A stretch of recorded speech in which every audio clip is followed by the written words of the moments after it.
Vice President JD Vance is on his way back from Switzerland after 18 hours of negotiations with Iran.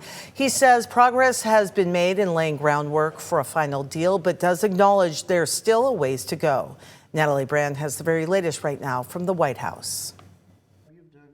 From the Oval Office Monday, President Trump touted progress in negotiations with Iran after a weekend of talks. We're doing very well in terms of negotiating a fair and reasonable deal. Vice President JD Vance, who left Switzerland this afternoon, says Iran has agreed to allow nuclear inspectors into the country and to establish a dedicated line of communication to avoid incidents and miscommunications over the Strait of Hormuz. We set up the mechanism to ensure not only the Straits of Hormuz are open, but will stay open. We think about 15 million barrels of oil come out. That's one of the reasons why oil is so low right now. The two sides say there are also new efforts to de-escalate continued tensions in Lebanon between Israel and Iran-backed Hezbollah. Israeli Prime Minister Benjamin Netanyahu said Monday that Israeli forces will remain in the southern part of the country. We established a security zone in Lebanon, and we shall keep it as long as is necessary to protect our people.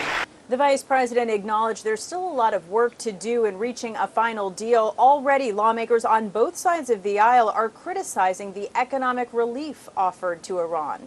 This president has led this nation into a disaster.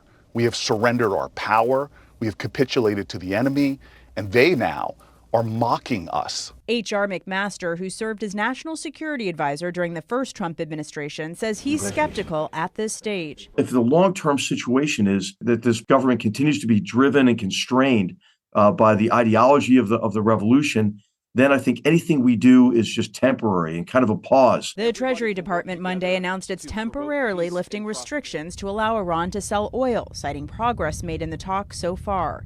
Natalie Brand, CBS News, the White House.